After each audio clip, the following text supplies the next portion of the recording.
Hello again. Welcome to the third session. My name is Vittorio, and we're looking at the new art movement, Intentism. We've looked at a brief historical overview of the idea of intentionality and some of the leading postmodern thinkers related to that, including things like deconstruction and the death of the author. We're going to begin this week by looking at where meaning can be found, and we're going to propose that it can be found in the work of the viewer or the artist's intention. And we're going to be focusing on this week that it could be found in work, and we're going to first of all look at literature. Postmodernism has become the new establishment in certain academic fields for 40 years. It's no longer avant-garde, it's a new establishment. Intentism stands on the shoulder of these giants, believes there's a lot to be taken from all these thinkers, but believes in certain areas it's time to move on. So Intentism. Intentism is a movement of artists, authors and musicians who believe that art can convey an artist's intended message to his or her intended audience. As a movement, it both recognises and celebrates the relationship between an artist's creation and its creator. All meaning is simply the outworking of intention. So, as I said at the beginning, where can meaning be found? The work. Is it found in the work? The viewer. Is it found in the interpretation of the viewer? Finally, the artist's intention. Is it found in the artist's intention? First of all then, the work. Let's have a look at literature. Is meaning found in the work? Well, let me say straight away, not exactly. Indirectly then, let us critique new criticism's stance that the meaning is found in the work alone. And we're going to begin by looking at literature and then move on to looking at other art forms. Literature, all writing, is composed of arbitrary sounds and shapes called words. At first, this may seem implausible, as words do seem to mean things. But let's break it down and have a look at some examples. First of all, though, Saussure. This is again from 1857 to 1913, and he was the father of linguistics. Saussure famously said, "The connection between the signifier and the signified is arbitrary." So what we just said previously, that words are arbitrary sounds and shapes. In other words, the link between the word and what it refers to is purely arbitrary. Let me give you a brief case study on that. Let's have a look at the meaning of nada. In Spanish it means nothing, in Hindi it means thread, and in Indonesian it means tone. If nada was not an arbitrary sound, then of course all languages should have a variant on the word nada for the concept of nothing, or thread or tone, but one of them. Seemingly, there may be some exceptions, and the most notable exception would be onomatopoeic words, words that sound like the signifier. If we can prove that, maybe most words are arbitrary. What about words that sound like what they refer to? Surely that's not purely arbitrary. Well, I would suggest that they're not purely arbitrary, but they do vary more than you'd imagine. So, even onomatopoeic words like a dog's bark, for example, vary tremendously. In English, most commonly held, it would be woof woof.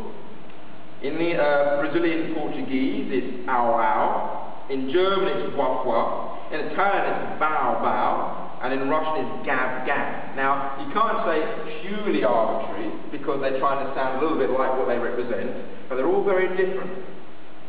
I can't see one of those words, and if I'm not from that nationality, or haven't read that that's how they refer to it, know directly what it refers to.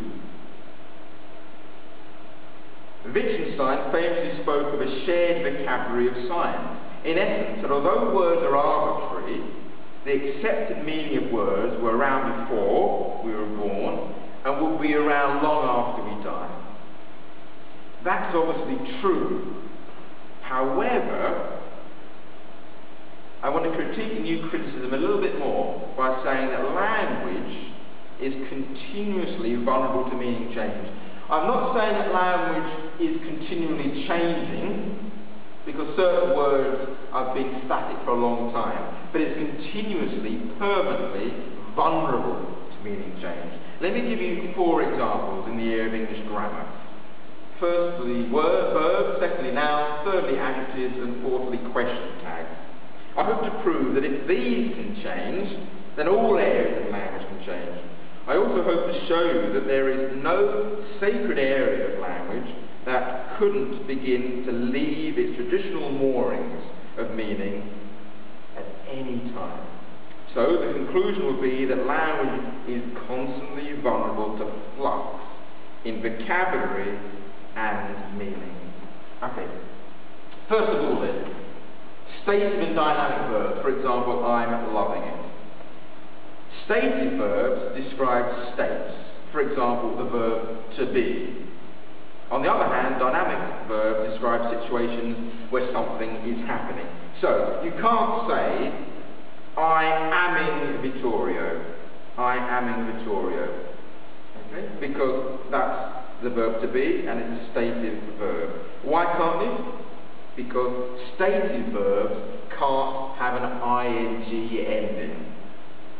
Ing endings refer to something happening. Conversely, a dynamic verb, such as to walk, can be used both as a gerund with an ing, walking is good for you, and as a present participle. I am walking. Love is a stative verb. So, I am loving is wrong. Loving is incorrect. Yet the infamous McDonald's slogan, I'm loving it, is used everywhere. And consequently, lots of people are saying, I'm loving this, I'm hating that. It's become very common. Since language is a living thing, it may not be long before stative verbs of emotion with an ing will be accepted in the grammar books.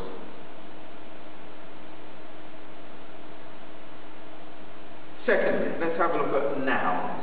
We've got an example of wag. Wag has always been understood as a verb, hasn't it? For example, to wag your finger. However, in recent years, do you see that? What does it represent to you? Well, it's become an acronym, hasn't it? An acronym where each letter starts a new word. For wives and girlfriends of famous footballers. Let's have a look at the third one. Adjectives, for example, gay. The adjective gay has meant happy, but now it's used to mean homosexual. In fact, I would suggest if you use that word gay, very few people would think that you mean happy anymore. Its usage today to mean happy is all but died. Let's have a look lastly. Number 4, question tags. For example, he likes you in it.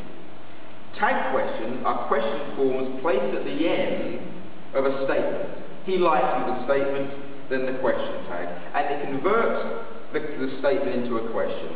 And there are specific grammatical rules of these things. Firstly, the verb in the question form must correspond to the verb in the statement. For example, that can't be him, the verb can, that can't be him, can it?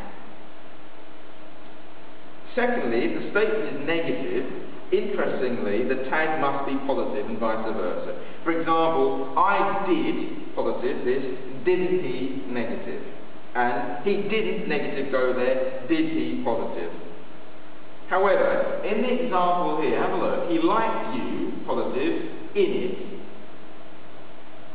positive.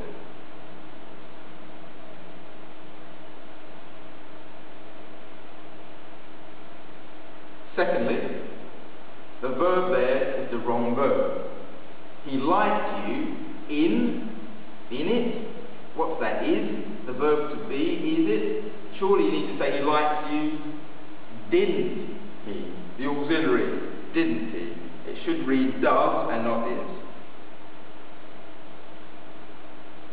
To conclude then, If all parts of grammar can change, I'll give you some examples of this.